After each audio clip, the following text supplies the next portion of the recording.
પ્રવીણભાઈ રામ અને મનોજભાઈ સોરઠિયા સાથે સૌરાષ્ટ્રના પ્રમુખ ભાઈ શ્રી રાજુભાઈ બોરખતરિયા પણ પધારી રહ્યા છે। તો તમામ લોકોને વિનંતી પોતપોતાનું સ્થાન ગ્રહણ કરે। આમ આદમી પાર્ટીના પ્રદેશ પ્રમુખ ઈસુદાનભાઈ ગઢવી, આહિર સમાજના યુવા નેતા અને સમગ્ર વિસ્તારમાં ઘેર બચાવ યાત્રા પૂર્ણ કર્યા બાદ 108 દિવસ જેલ યાત્રા પૂર્ણ કરીને આવેલા છે। તો તમામ લોકોને મારી વિનંતી છે કે ખુરશીઓ પર પોતપોતાનું સ્થાન ગ્રહણ કરે।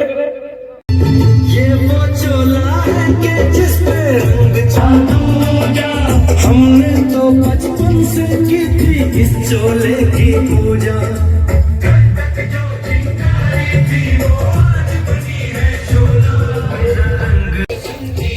बाला गामनी आ पावन धरती पर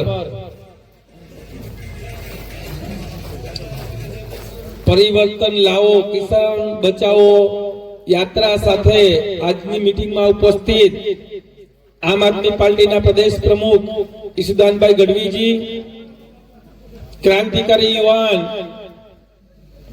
खड़दा आंदोलन में हमણાં 108 दिवस जेल में रहेल प्रवीणभाई रामजी, मारा साथी मित्र ने खड़दा आंदोलन में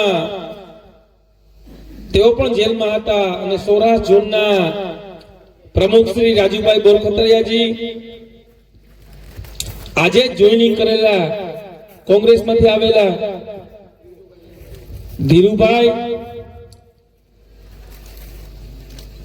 आ केशोद विधानसभा सह इंचार्ज बालाभाई અને ઉપસ્થિત તમામ આમ આદમી પાર્ટીના નાના અને મધ્યમ કાર્યકરોનું હું આ સ્ટેજથી હાર્દિક અને હાર્દિક સ્વાગત કરું છું।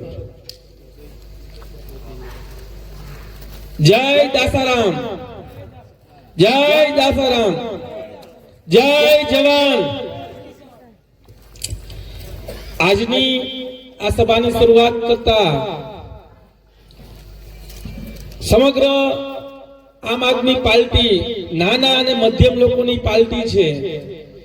सामान्य लोकोने साथे लईने चालनारी आ पार्टी आपड़ा जेवा सौ नाना अने मध्यम लोकोनी परिवारनी आ लड़ाईमां समग्र गुजरातमां जे खेडूत समाज होय, विद्यार्थीओ होय, 8 तारीखे गांधीनगर पहोंची अने खेडूतोनी आ यात्रा त्या एक महासम्मेलन थई अने आ यात्रा पूर्ण थशे। मित्रों, मारे तमने वात करवी छे तो ए करवी छे के सामान्य परिवारोमांथी आवेला माननीय ईसुदानभाई होय, माननीय गोपालभाई इटालिया होय, राजूभाई बोरखतरिया होय के आपड़ा क्रांतिकारी युवान प्रवीणभाई राम होय, आ बधाय सामान्य परिवार मांथी आवे छे। राजनीति में क्यारे गया पण नथी, ना एनो परिवार क्यारे राजनीति में हतो, परंतु आ 30 वर्षना भ्रष्ट भाजपना शासन पछी आज गुजरातना खेडूतोनी नाना अने मध्यम लोकोनी हालत अतिशय गंभीर बनावी छे। त्यारे एक झुंबेश लईने નીકળ્યા છીએ। समस्याओं गणीए तो हजारों समस्याओं छे आपणी पासे, समस्याओं खूटे એટલી નથી, परंतु હવે આપણે શું કરવું જોશે? અમે આંદોલન કર્યું તો ખોટા કેસો કરીને જેલમાં નાખી દે, નાના અને મધ્યમ લોકોનો અવાજ ઉઠાવવા જાય તો ગોંડલમાં જ કાલની ઘટના બની, જીગીસાબેન પટેલ ઉપર હુમલો કરવામાં આવ્યો। આ બધી ઘટનાઓ કોઈ સામાન્ય ઘટનાઓ નથી। મને વ્યક્તિગત એવું નથી લાગતું કે ભ્રષ્ટ ભાજપને आंदोलन करी ने आपणो हक लई शकशुं। एक ज उपाय छे, तमने आपेलो बाबा साहेब आंबेडकरे मतनो अधिकार। अहींया जेटला बेठा छे ए तमाम लोकोने विनंती करूं छुं, आवनारी तालुका पंचायत अने जिल्ला पंचायतनी चूंटणीओमां हरेक व्यक्तिए प्रवीण राम बनवुं पड़शे, हरेक व्यक्तिए ईसुदान गढ़वी बनवुं पड़शे, तो ज आ लड़ाई आपणे जीती शकशुं। અને ભ્રષ્ટ ભાજપને જ્યાં સુધી સત્તામાંથી નહીં ઉખાડી ફેંકીએ ત્યાં સુધી આપણે ગમે એટલી વાતો કરશું પણ એનો કોઈ ઈલાજ નથી. આ તાનાશાહીઓ કરે છે, આ નાના લોકોને દબાવે છે, સામાન્ય લોકોને એનો હક નથી આપવા દેતા. અને આ ગુજરાતમાં અધિકારીઓનું શાસન છે. તાલુકા પંચાયત થી લઈને તમારે નાનો દાખલો કઢાવવા જવો હોય તો ત્યાં પણ કરપ્શન થાય છે. મોટા મોટા પુલિયા ખવાઈ જાય છે, રોડ રસ્તાઓની હાલત તમે સૌ જોવો છો. ત્યારે વિશેષ કઈ વાત નથી કરવી, પરંતુ મારી વિનંતી આગ્રહ છે. આ સ્ટેજથી પણ કહું છું, હું 2022 ની વિધાનસભાની ચૂંટણીમાં માત્ર 30 વર્ષની મારી ઉંમર હતી. એક સામાન્ય પરિવારમાંથી આવું છું. મારા પપ્પા ટ્રક ડ્રાઈવર હતા, પણ જનતાની વચ્ચે સતત લડતા રહેતા હતા. પાર્ટીએ મારા જેવા સામાન્ય ઘરના લોકોને, સામાન્ય માણસને, એક સામાન્ય યુવાનને ટિકિટ આપીને સાબિત કરી દીધું હતું કે આમ આદમી પાર્ટી છે એ સામાન્ય અને નાના લોકોની પાર્ટી છે. વિધાનસભાની ચૂંટણીમાં પણ હું એ જ વાત કહેતો અને આજે એ જ વાત કહીને મારી વાત પૂર્ણ કરીશ. ત્યારે તો વિધાનસભા પૂરતો સીમિત હતો, પણ હું પાર્ટીના શીર્ષ નેતૃત્વનો દિલથી આભાર માનું છું કે મારા જેવા સામાન્ય ઘરમાંથી આવતા અને સામાન્ય જ્ઞાતિમાંથી આવતા મને આજે ઓબીસી પ્રદેશ પ્રમુખ બનાવ્યો છે. સમગ્ર ગુજરાતમાં સ્ટેજ મળે છે. ત્યારે હું પહેલા તો મારી વિધાનસભા પૂરતો સીમિત હતો, પરંતુ સામાન્ય લોકોની આ પાર્ટીએ સામાન્ય લોકોને આગળ લઈ જવાના ખૂબ પ્રયત્ન કરી રહ્યા છે. ત્યારે હું વિધાનસભાની ચૂંટણીમાં એક વાત ચોક્કસ કહેતો કે આમ આદમી પાર્ટી શિક્ષણની વાત કરે છે, આમ આદમી પાર્ટી તમને સારું આરોગ્ય મળે એની વાત કરે છે. અને ખાલી વાત કરે છે એટલું જ નહીં, દિલ્હીમાં 10 વર્ષ સુધી આમ આદમી પાર્ટીની સરકાર હતી, ત્યાં શિક્ષણ ક્ષેત્રે ક્રાંતિ આવી છે. મોહલ્લા ક્લિનિક બનાવ્યા હતા, સારા દવાખાનાઓ બનાવ્યા. અને આજે 2022માં પંજાબમાં આમ આદમી પાર્ટીની સરકાર બની. પંજાબમાં પણ આજે શિક્ષણ ક્ષેત્રે ક્રાંતિઓ થઈ રહી છે. ત્યાંના 90% લોકોનું ઘરનું લાઇટ બિલ 0 આવે છે, 0. આપણા કોઈનું આવે ભાઈ નથી આવતું હોય તો હાથ ઊંચો કરજો. આવે છે? આમ આદમી જે બોલે છે એ કરી બતાવે છે. એટલે વિનંતીને આગ્રહ કરું છું ને એટલે મને આ પાર્ટી પર ભરોસો છે. હું ત્યારે પણ કહેતો ને આજે પણ આ બાલાગામની ધરતી પરથી કહું છું, આમ આદમી પાર્ટીને એક મોકો આપો, માત્ર એક મોકો. 5 વર્ષમાં અમે તમારા કામ ન કરી શકીએ, તમારી વાત ઉપર ઉભા ન રહી શકીએ. પિયુષ પરમાર બાલાગામની ધરતી પરથી તમને કહે છે, તમારું ચપ્પલ ને માથું પિયુષ પરમારનું મારી દેજો, પણ એક મોકો આપો એટલી વિનંતી કરું છું. હવે હું આગળ રાજુભાઈ બોરખતરિયાને વિનંતી કરીશ કે આજની આ સભાને સંબોધિત કરે. કિસાનો માટે ખૂબ લડાઈ લડી ચૂકેલા, કિસાન સમિતિના પ્રમુખ પણ રહી ચૂકેલા ધીરુભાઈને વિનંતી કરીશ કે આજની આ કિસાન સભાને સંબોધિત કરે. માનનીય ધીરુભાઈ.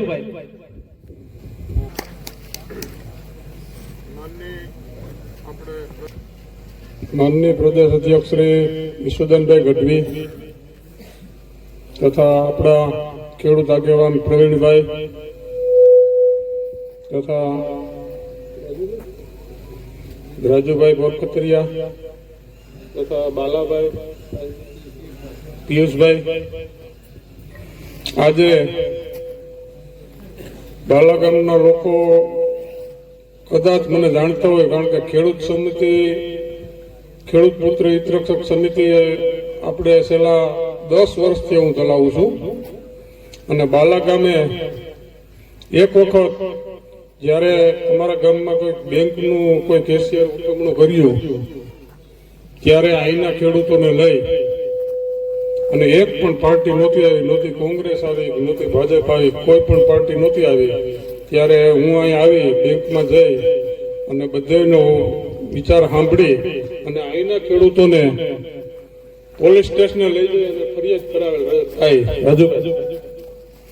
ફરિયાદ કરાવેલ અને એ કેસ ચલાવેલ. બીજું, અત્યારે હું આજે છેલ્લા 30 વર્ષથી સતત કોંગ્રેસમાં રહી અને ખેડૂત સમિતિ ચલાવતો, પણ ખેડૂત સમિતિ હું મેં જે ચલાવી છે એ બિન રાજકીય ચલાવી છે. કોંગ્રેસને સાથે લઈને ક્યારેય પણ નથી ચલાવી. ખેડૂત સમિતિ મેં બિન રાજકીય રીતે ચલાવી છે અને ખેડૂતોના માટે ઘણા સંઘર્ષ કર્યા છે, ઘણા કામ કર્યા છે. તુવેરકાંડ 2019માં મોટું 1.5-2 કરોડનું તુવેરકાંડ પણ મેં મારે એકલે હાથે પકડાય. ત્યારે અત્યારે મને ઈસુદાનભાઈ અને ગોપાલભાઈ તથા પ્રવીણભાઈ એ બધાના આગ્રહથી મને એમ થયું કે હવે આ કોંગ્રેસ મૂકી અને આમ આદમી પાર્ટી જોઈન કરવી પડે. એટલા માટે આજે હું સ્વેચ્છાએ મારા 100-150 કાર્યકરો સાથે આમ આદમી પાર્ટી જોઈન કરી છે.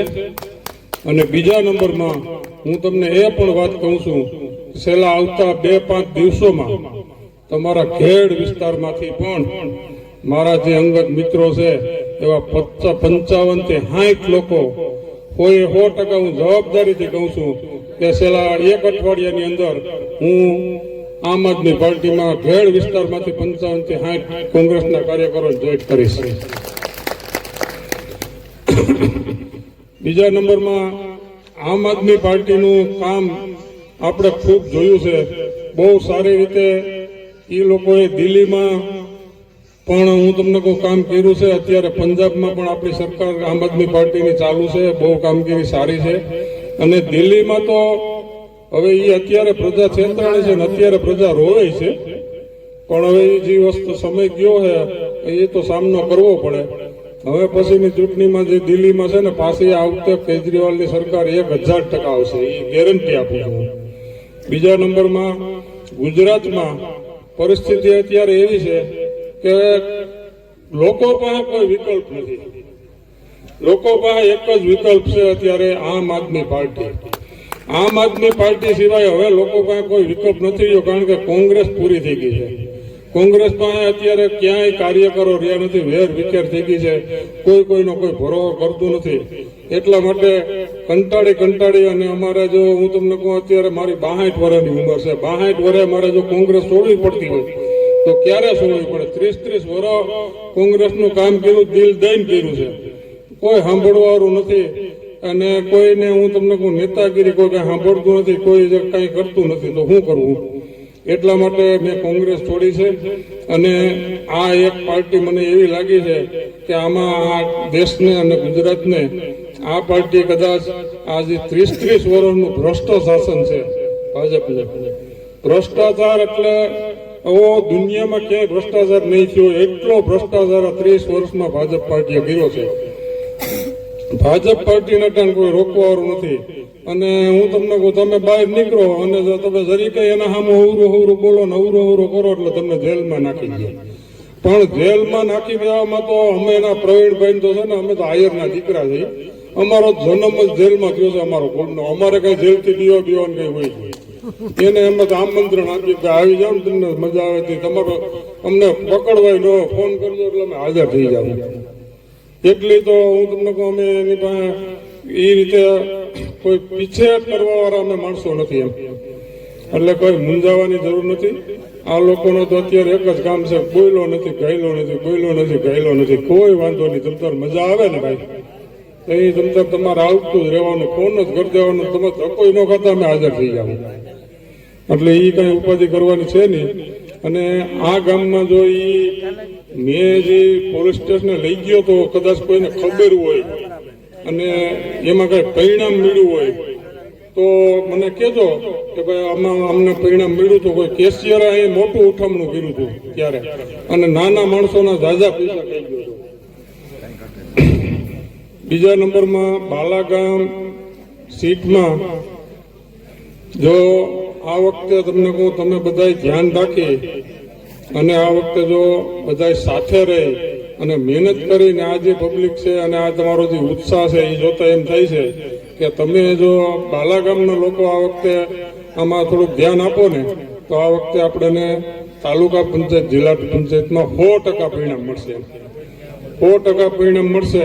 અને બાકી કાંઈ કોઈથી ફાટી પડવાની બીવાની કોઈની જરૂર નથી. જ્યાં જ્યારે જરૂર પડે ત્યારે આપણી પાસે એવા નેતા અત્યારે છે, ઈસુદાનભાઈ છે, ગોપાલભાઈ છે, પ્રવીણભાઈ છે, રાજુભાઈ છે અને બાલાભાઈ છે. જ્યારે જરૂર પડે ત્યારે કારી રીતે ફોન કરવો, ગમે એ નેતાને તમારો ફોન કારી રીતે ઉપડશે, તમારું કામ થાય. અને કોઈથી પણ પોલીસથી કે પછી હું તમને કહું કોઈ અમલદારોથી કોઈ પણ બી અને કોઈને કાંઈ તમને બીવાનું છે નહીં. જ્યારે જરૂર પડે ત્યારે કારી રીતે ફોન કરશો ને તો પણ અમે હાજર રહેવું. અને અત્યારે તો હું છે એક જ દબાવવાની નીતિ છે. આપણે કોઈથી દબાવવાનું નથી, કોઈથી મૂંઝાવવાનું નથી. આપણા આમ આદમી પાર્ટીના ખેર પહેરીને ગમે ત્યાં નીકળી જાવ, તમને કોઈ રોકે તો કહેજો. બધા આપણા નેતા તૈયાર જ છે, ગમે ત્યારે જ્યાં લડાઈ કરવી પડશે ત્યાં. અને ખેડૂતો માટે કોઈ પણ ખેડૂતને હું તમને અહીંથી આહવાન કરું છું કે કોઈ પણ ખેડૂતને જરૂર પડે કાર્ય રીતે મને ફોન કરજો. હું છેલ્લા 10 વર્ષે ખેડૂતના કામ કરું છું અને હું તમને કહું અધિકારીઓના બાપથી કામ કરાવેલા છે. કેશોદ તાલુકામાં કાયદેસરના કામ હોય અને કોઈ અધિકારી ન કરતો હોય અને કાંઈ પણ તકલીફ હોય તો કાર્ય રીતે ફોન કરજો. મારો નંબર છે 8849716605. ગમે ત્યારે તમને ફોન કરવાની છૂટ. ગમે ત્યારે ખેડૂતનું પણ ખેડૂતલક્ષી કોઈ પણ કામ હોય, કોઈ પણ કામ હોય એટલે કાર્ય રીતે ફોન કરી અને અમને તમે કહેજો. તમારું કામ 100% થઈ જાય એટલી હું તમને ખાતરી આપું છું. વધારે નહીં બોલતા. ભારત માતા કી જય જવાન, જય જવાન, ભારત માતા કી. મિત્રોને મારા સપ્રેમ નમસ્કાર. મિત્રો, આજે આ પવિત્ર જગ્યાની અંદર, દાસારામ બાપાની જગ્યાની અંદર આપણે બધા બેઠા છીએ, ત્યારે આપણે એમને પણ યાદ કરવા જોઈએ. તો બોલો દાસારામ બાપાની. નહીં, એમ નહીં. પૂરા જોમ અને પૂરા જોશથી બંને હાથ ઊંચા કરીને બોલો દાસારામ બાપાની. વાહ ભાઈ વાહ, ખૂબ ધન્યવાદ. ખૂબ સરસ આપણે ભાઈએ વાત કરી. આજે જ મારા ખ્યાલ મુજબ કોંગ્રેસમાંથી આમ આદમીમાં જોડાયા છે. હમણાં જ લગભગ એમણે કોંગ્રેસે એમને કંઈક સમિતિમાં હોદ્દો પણ આપ્યો છે કે ધીરુભાઈ. છતાં પણ આજે એ કોંગ્રેસથી નારાજ થઈ અને આમ આદમી પાર્ટીના સિદ્ધાંતો અને આમ આદમી પાર્ટીના વિચારો એના દિલમાં લાગી આવ્યા કે હવે જો આ ખેડૂતોને ભાજપની ચુંગાલમાંથી છોડાવવા હશે ને તો ફક્ત એક એમના માટે આમ આદમી પાર્ટી અને એમના નેતાઓ છોડાવી શકશે. એટલા માટે આ યાત્રાનું નામ પણ આપ્યું છે કે પરિવર્તન લાવો અને કિસાન બચાવો. મિત્રો, આપણે કિસાનોને કોઈ પણ ભોગે બચાવવા છે એ નેમ સાથે કિસાનો માટે સતત લડતા 2011 થી લડતા કિસાનો માટે લગભગ તો આપણે બધા એને ઓળખીએ છીએ, કેમ કે હમણાં જ આપણા ઘેડ વિસ્તારની એમણે પદયાત્રા કરેલી, કિસાનો માટે પદયાત્રા કરેલી. ત્યારે અમે એમના પગની અંદર જોયા છે કે મોટા મોટા છાલા પડી જતા, લોહી નીકળતા હતા. અમે કહીએ કે ભાઈ આને કઈક પાટાપિંડી કરો. નહીં, એવું કઈ નથી કરવું, એ તો ચાલ્યા જ કરે. મારા કિસાન ભાઈઓ માટે કઈ પણ થાય હું સહન કરવા તૈયાર છું. એ શબ્દો એના મોઢામાંથી નીકળતા હતા અને હજુ પણ એમ કહે છે. ત્યારબાદ હમણાં ઈ જેલવાસ પણ ભોગવી આવ્યા. આપને બધાને ખબર હશે, બોટાદની અંદર કલડાકાંડ થયો. હળદલ ગામની અંદર કિસાન સભા બોલાવી અને કિસાન સભાની અંદર નિર્દોષ કિસાનો, 70 થી વધારે નિર્દોષ કિસાનો અને આપણા નેતાઓ પ્રવીણભાઈ રામ અને ત્યારે આપણા નેતા હતા રાજુભાઈ, એ નિર્દોષ નેતાઓને પોલીસે ભાજપના ઈશારે જેલની અંદર પૂરી દીધા. નહીતર તો કામ કરવા માટે ગયા હતા એ કિસાનોને જે વેપારીઓને ત્યાંની યાર્ડની કમિટીઓને લૂંટી રહી હતી, મારા ખેડૂત ભાઈઓને એ લૂંટમાંથી છોડાવવા માટે, એ લૂંટમાંથી કિસાનોને બચાવવા માટે આ પ્રવીણભાઈએ ભીડું ઝડપ્યું હતું અને અહીંથી ત્યાં કિસાનોની સભા એકત્રિત કરી અને એ સભાની અંદર પોલીસ ખાતું 2 વાર આવ્યું એક વાર આવ્યું, બે વાર આવ્યું, આટા મારીને વયા. ત્રીજી વાર જયારે લાકડીઓ લઈને આવ્યા ત્યારે મારા કિસાન ભાઈઓને એવું લાગ્યું હતું કે કાંઈક નવા જૂની થવાની છે. અને ત્યારબાદ એ સભાની અંદર કોઈના ઈશારે એ હુમલા કરવામાં આવ્યા અને પોલીસ તંત્ર ટાટકી પડ્યું. એ ગામના ઘરમાં ઘૂસીને, ઘરના દરવાજા તોડીને, ઘરના નાના નાના બાળકોને પણ માર્યા અને ઘરના જે 70-80 વર્ષના વૃદ્ધો હતા એમને પણ માર્યા અને એમને પણ જેલમાં પૂર્યા. આ સરકાર છે. એમનાથી જો આપણે છૂટવું હોય, એમનાથી છુટકારો મેળવવો હોય તો હવે આપણી પાસે એક જ વિકલ્પ છે. એ વિકલ્પ છે આમ આદમી પાર્ટી. આમ આદમી પાર્ટી એક સિદ્ધાંતને વરેલી પાર્ટી છે. આમ આદમી પાર્ટી કોઈ રાજકારણ નથી કરવા માટે આવી. રાજકારણ તો એ લોકો કરે છે, એટલે જ નિર્દોષોને એને જેલમાં ગાળ્યા. પરંતુ આમ આદમી પાર્ટી તો રાજનીતિ લઈને આવી છે કે રાજનીતિ શું હોય એ બતાવવા માટે આવી છે અને ખુલ્લેઆમ બધાને કહે છે કે રાજનીતિ શું હોય. એટલા માટે આજે જ્યારે ગોપાલભાઈ ઇટાલિયાની વાત કરીએ તો એ વિસાવદરમાં જીતા, વિસાવદરમાં એમની જીત થઈ. વિસાવદર વાસીઓના આશીર્વાદથી એમને ભવ્ય લીડ મળી અને જીતા ધારાસભ્ય બન્યા. ત્યાર પછી આમ આદમી પાર્ટી કૂદકે ને ભૂસકે વધી રહી છે ગુજરાતની અંદર, આખા ગુજરાતની અંદર. અને એમાં પણ સૌરાષ્ટ્રની તો શું વાત જ કરવી. રોજને માટે નવા ને નવા ચહેરાઓ, નવા ને નવા લોકો, કંઈક સારા વિચારધારા વાળા લોકો આમ આદમી પાર્ટીની અંદર જોડાઈ રહ્યા છે. ખૂબ સારી વાત છે. તો આવનારી ચૂંટણીમાં પણ મિત્રો 100% હું તો કહું છું કે ટૂંક સમયની અંદર જિલ્લા અને તાલુકા પંચાયતની ચૂંટણી આવે છે ને એમની અંદર જુનાગઢ જિલ્લા પંચાયત આમ આદમી પાર્ટીની બનશે. ઈશુદાનભાઈ ગેરંટી સાથે કહું છું. વિશેષ નહીં કહેતા, આપણે વક્તાઓને સાંભળવા છે. એટલા માટે હું આપણા સૌરાષ્ટ્ર ઝોનના પ્રમુખ શ્રી રાજુભાઈ બોરખતરિયાને વિનંતી કરીશ કે આ સભામાં એ વક્તવ્ય આપશે. શ્રી રાજુભાઈ બોરખતરિયા. ખૂબ ખૂબ આભાર ચંદુભાઈ. ચંદુભાઈએ ખૂબ સરસ વાત કરી અને આજની આપણી આ પરિવર્તન લાવો કિસાન બચાવો યાત્રાની અંદર ઉપસ્થિત આપણા સૌના આદર્શ અને કિસાનોના મસીહા મહામંથનના સમયની અંદર જ્યારે કાર્યક્રમ આવતો હોય ત્યારે કર્ફ્યુ થઈ જાય અને આજે પણ કાયમી માટે કિસાનો માટે સતત લડતા અને કિસાનોની ચિંતા કરતા એવા માનનીય પ્રદેશ અધ્યક્ષ ઈશુદાનભાઈ ગઢવી આપણી વચ્ચે ઉપસ્થિત છે. એક વખત જોરદાર તાલીઓના નાદ સાથે સાહેબ શ્રીની ઉપસ્થિતિને વધાવીએ. એવા જ આપણા યુવા આગેવાન, યુવા દિલોની ધડકન અને જેણે આંગણવાડીની બહેનો માટે, આશા વર્કર બહેનો માટે, ઇકોઝોન માટે અને ફિક્સ પેની લડત માટે જેણે ખૂબ લડત આપી છે અને ખૂબ લોકોને આપ્યું છે. કર્મચારીઓ માટે ફિક્સ પેની પગારની જે લડતની અંદર એ સક્સેસ આંદોલન થયું અને હજારો લોકો કર્મચારીઓને એનો લાભ મળ્યો. એવા પ્રવીણભાઈ રામ આપણી વચ્ચે ઉપસ્થિત છે. એક વખત જોરદાર તાલીઓના નાદ સાથે પ્રવીણભાઈને વધાવીએ. એવા જ પ્રદેશ ઓબીસી સેલના પ્રમુખ અને માળિયા માંગરોળ વિધાનસભાના ઇન્ચાર્જ એવા પિયુષભાઈ પરમાર, એમને પણ આપણે તાલીઓના નાદ સાથે વધાવીએ.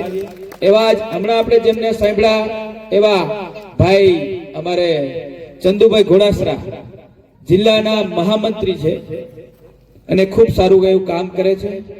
એવા જ આજે જ આપણી સાથે કોંગ્રેસ છોડીને જોડાણા છે એવા ધીરુભાઈ જાટિયા આપણી વચ્ચે ઉપસ્થિત છે. તો આપણે જોરદાર તાલીઓના નાદ સાથે ધીરુભાઈને આપણે આપણી પાર્ટીની અંદર આમંત્રિત કરશે અને એનું સ્વાગત કરીએ છીએ.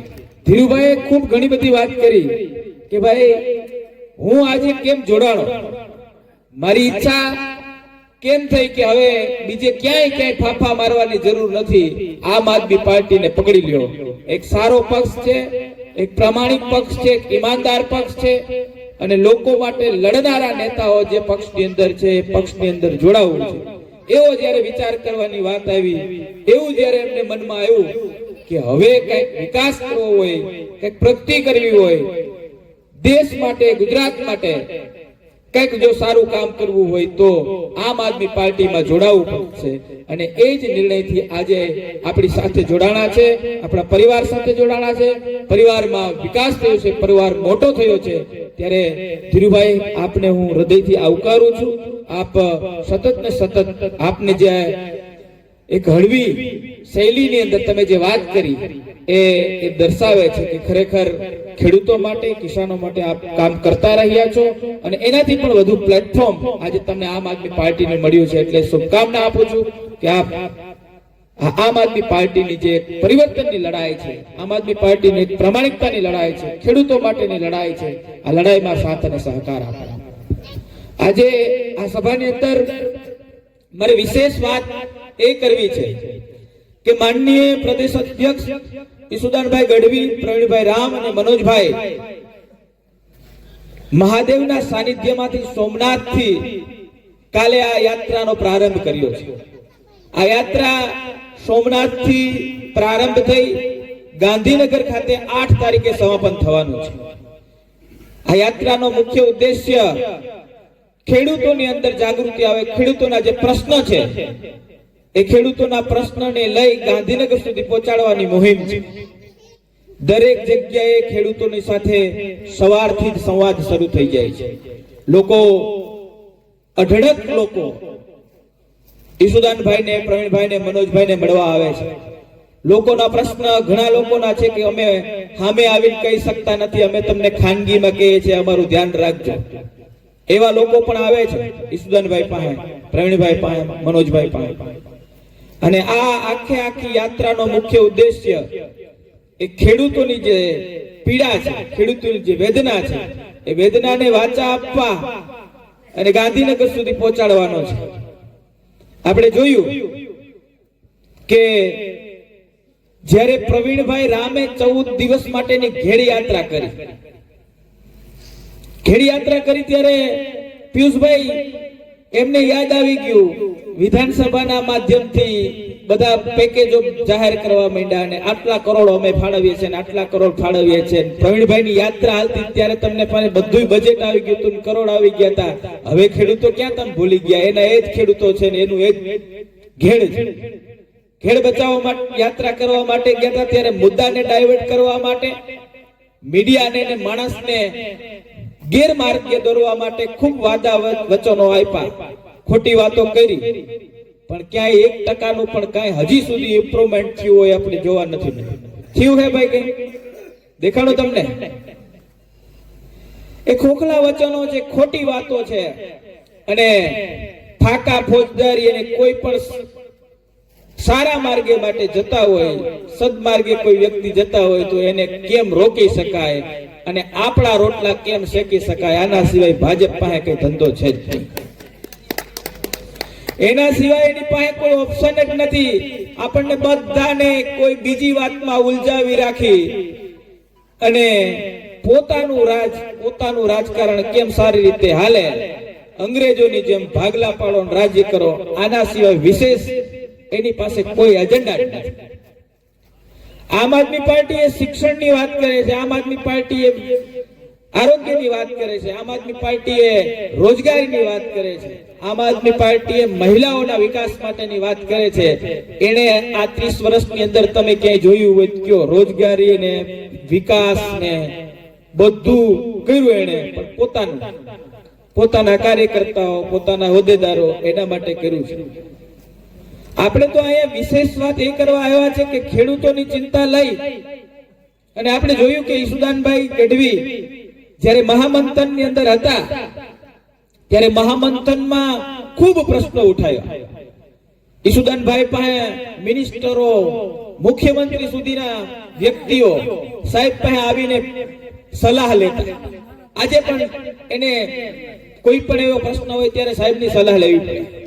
એટલા મહાન વ્યક્તિ અને એટલા એક અપ સ્ટેજ ઉપર બેઠેલા વ્યક્તિ આપણે જોયું બધાએ કે મહામંથનની અંદર જે સ્ટેજ ઉપર હતા સાહેબ, તો એમાં કોઈ એને કોઈ જાતની કમી જ નથી. અને આજે પણ ભગવતી માં સોનલની દયા છે ઈસુદાનભાઈ ઉપર કે એને કોઈ પાસે કઈ લાંબો હાથ કરવો પડે એમ નથી, પણ છતાં પણ રાત દિવસ મહેનત કરી સતત ને સતત ટ્રાવેલિંગ કરે છે. મને હું સાક્ષી છું ઈસુદાનભાઈને કે સાહેબ કોઈ દિવસ આવા જયારે પ્રોગ્રામો ચાલુ હોય ત્યારે 2 વાગ્યા પહેલા ક્યારે હુવાનો વેત નથી આવતો. હમણાં જ ઘણા બધા પ્રસંગો હતા, ગાંધીનગર થી ભાવનગર ને ભાવનગર થી સુરેન્દ્રનગર, સુરેન્દ્રનગર થી વિસાવદર, વિસાવદર થી જુનાગઢ ને ત્યાંથી પાછો આખી યાત્રા સતત ને સતત મહેનત કરી. આમ આદમી પાર્ટીને મજબૂત બનાવવાનું કામ, અને આમ આદમી પાર્ટી 2022 ની ચૂંટણી આવી ત્યાર પછી 2022 ના ઇલેક્શન ની અંદર ભાજપમાં એક જ એજન્ડા હતો કે ગુજરાતમાં ભાઈ ત્રીજી પાર્ટી ન હાલે. એમાં બીજો કોઈ તો કોઈ મુદ્દો છે ને, કામની રાજનીતિ તો છે ને. એને ખાલી એટલું કહેવાનું હતું કે ભાઈ ગુજરાતમાં ત્રીજો પક્ષ નહીં હાલે, ગુજરાતમાં ત્રીજો પક્ષ નહીં હાલે. આ એક જ મુદ્દો લઈ અને એને નેગેટિવ ફેલાવવાનું કામ, અને આમ આદમી પાર્ટીને રોકવાનું, અને આમ આદમી પાર્ટીનો વિકાસ ન થાય, આમ આદમી પાર્ટીને લોકો ન સ્વીકારે કરવા માટેનું કામ કર્યું. પણ આમ આદમી પાર્ટીની નિષ્ઠા, પ્રામાણિકતા, માનનીય અરવિંદ કેજરીવાલ સાહેબના વિચારો, આ તમામ વસ્તુઓ જ્યારે સામે આવી ત્યારે જનતાએ સ્વીકાર્યું કે નહીં, હવે પછીનો જો કોઈ વિકલ્પ હોય, સારામાં સારો બેસ્ટ વિકલ્પ હોય તો એ આમ આદમી પાર્ટી છે. અને ગુજરાતની અંદર 42 લાખ મત આમ આદમી પાર્ટીને આપ્યા, 5 ધારાસભ્યો ચૂંટાણા, અને ગુજરાતના ઇલેક્શન પછી આમ આદમી પાર્ટી રાષ્ટ્રીય પાર્ટી બની. આ ગુજરાતની જનતાએ આપી. આજે તમે જોવા જાઓ તો કોંગ્રેસ તો ખૂબ ડાઉન ગઈ છે. ધીરુભાઈ બેઠા છે, એને ખબર છે કોંગ્રેસ આજે ક્યાંય બીજા વિરોધ પક્ષમાં પણ નથી, બીજા નંબરની પાર્ટી કોંગ્રેસ નથી. આજે આખો સર્વે જોવા જઈએ તો આપણો વોટ શેર જે છે એ, અને બધા ના સર્વે બતાવે છે કે આમ આદમી પાર્ટી એ બીજા નંબર ઉપર છે. અને આવનારી તાલુકા અને જિલ્લા પંચાયતની જે ચૂંટણી છે એ ચૂંટણીની અંદર પૂરેપૂરી તાકાતથી આપણે લડવાનું છે. અહીંયા બેઠેલા વ્યક્તિઓને પણ આપણે અહીંયાથી આ સ્ટેજ ઉપરથી આહવાન કરું છું કે જે લોકો આ સ્થાનિક સ્વરાજ્યની ચૂંટણી આવી રહી છે, તાલુકા પંચાયત અને જિલ્લા પંચાયતની ચૂંટણી, એમાં તાકાતથી લડવા માટેની તૈયારી બતાવજો. એક એવું લીડરશિપ, એક એવી સ્વચ્છ છબીવાળા લોકોને આમ આદમી પાર્ટી મેદાને ઉતારવા માંગે છે. સ્થાનિક સ્વરાજ્યની ચૂંટણી, તાલુકા પંચાયત, જિલ્લા પંચાયત અને નગરપાલિકાઓ જે જગ્યાએ છે ત્યાં આમ આદમી પાર્ટીના દરેક જગ્યાઓ પર એક પણ સીટ એવી નહીં હોય, તાલુકા પંચાયતની હોય કે જિલ્લા પંચાયતની હોય કે નગરપાલિકાની, ક્યાંય કોઈ જગ્યાએ ખાલી રહેવાની નથી. આજે પણ લોકો આમ આદમી પાર્ટીની ટિકિટ લઈ ચૂંટણી લડવા માંગે છે, અને આમ આદમી પાર્ટીને જનતા સ્વીકારવા માંગે છે કે એક બેસ્ટ ઓપ્શન, એક આરોગ્ય માટે ચિંતા કરતી પાર્ટી, એક શિક્ષણ માટે ચિંતા કરતી પાર્ટી, અને એક રોજગારી, મહિલાઓ અને ખેડૂતોની ચિંતા કરતી કોઈ પાર્ટી હોય તો આમ આદમી પાર્ટી. હમણાં જ પિયુષભાઈએ વાત કરી કે પ્રવીણભાઈ રામ એ એક એવી વ્યક્તિ છે, એક એવું વ્યક્તિત્વ છે કે જેણે બીજા માટે ઉપવાસ કર્યા, એમાં એની લડાઈની અંદર એમને સફળતા મળી. આશા વર્કર બહેનો માટે એમણે લડાઈ કરી, એમાં પણ સફળતા મળી. ફિક્સ પે માટે પણ લડાઈ કરી, એમાં પણ સફળતા મળી. અને આપણે જોયું કે 14 દિવસ જેણે ઘેડના વિસ્તારની અંદર પદયાત્રા કરીને ઘેડના લોકોને જાગૃત કરવા માટેની ચિંતા કરી, ત્યારે એ સરકારના પણ પગ નીચેથી ધૂળ હટી ગઈ, અને એને પણ વિધાનસભાના સત્રની અંદર જાહેરાતો કરવી પડે કે અમે આ પેકેજ જાહેર કરીએ છીએ, અમે આ પેકેજ જાહેર કરીએ છીએ. આપણે બધા સદનસીબ છીએ કે આપણને આ લોકલ લીડર, વિધાનસભાના ઇન્ચાર્જ તરીકે પ્રવીણભાઈ મળ્યા છે. તમારા વિસ્તારની અંદર કોઈ પણ પ્રશ્ન હોય ત્યારે પ્રવીણભાઈના નેતૃત્વની અંદર એ પ્રશ્નની રજૂઆત થાય, અને ટૂંક સમયની અંદર એ પ્રશ્નનું સોલ્યુશન થાય. કોઈ પણ રોડ રસ્તાનું કામ હોય, કોઈ પુલનું કામ હોય, અને એવી જગ્યાએ માત્ર ને માત્ર પ્રવીણભાઈ જઈને ખાલી FB ફેસબુક લાઈવ કરે તો બીજા દિવસે ત્યાં અધિકારીઓના કાફલા જમા થઈ જાય કે ભાઈ અહીં એક પ્રશ્ન છે, અને 24 કલાકની અંદર એ કામો થયા છે ને, એવા પણ દાખલા ઘણા બધા છે. તમે જોયું હશે ઘણી ઘણી જગ્યાએ જ્યાં જ્યાં ક્યાંય પણ પ્રશ્ન આવતો હોય અને પ્રવીણભાઈ પોતાની રજૂઆત કરે અને એ 24 કલાકની અંદર 2 દિવસની અંદર કે 5 દિવસની અંદર એ કામ પૂરા થઈ ગયા છે. વિશેષ વાત મારે કરવી નથી. આ સમય એક પરિવર્તનનો સમય છે. આપણે સૌએ જોયું કે ભાજપના રાજની અંદર 30 વર્ષના કુશાસનની અંદર, આપણે એને કુશાસન કહેશું કે 30 વર્ષના કુશાસનની અંદર એમણે કોઈ પણ એવી વાત નથી રાખી કે બાકી નથી રાખી. ભ્રષ્ટાચાર, અન્યાય, અત્યાચાર અને એવા વ્યક્તિઓને પ્રોત્સાહિત કરે, ડ્રગ્સ, દારૂ, જુગાર, આ બધી વસ્તુ જે છે એની ઉપર ક્યાંય એફઆઈઆર નથી થતી, એને ક્યાંય રોકાતા નથી. અને આપણા જિલ્લાના પ્રમુખ એવા હરેશભાઈ સાવલિયા કે જે સજ્જન માણસ, સારા માણસ, સર્વે જ્ઞાતિ સમૂહ લગ્ન કરે, દીકરીઓના સમૂહ લગ્ન કરે, એવા વ્યક્તિ ઉપર પાસા કરીને એને જેલ હવાલે કરે છે.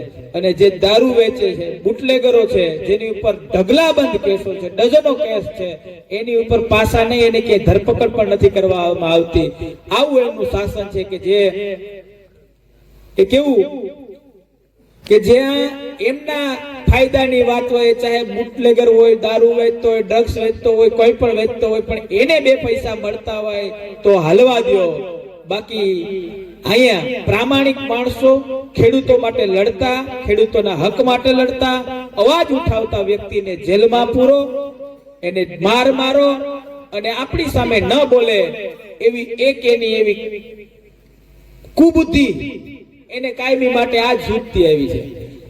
આપણે દરેક જગ્યાએ જવા જઈએ ત્યારે જ્યારે આપણે કોઈ પણ રજૂઆત કરવા જાય તો ત્યાંના લોકો શું કહે કે હાલો જોઈ લેશું.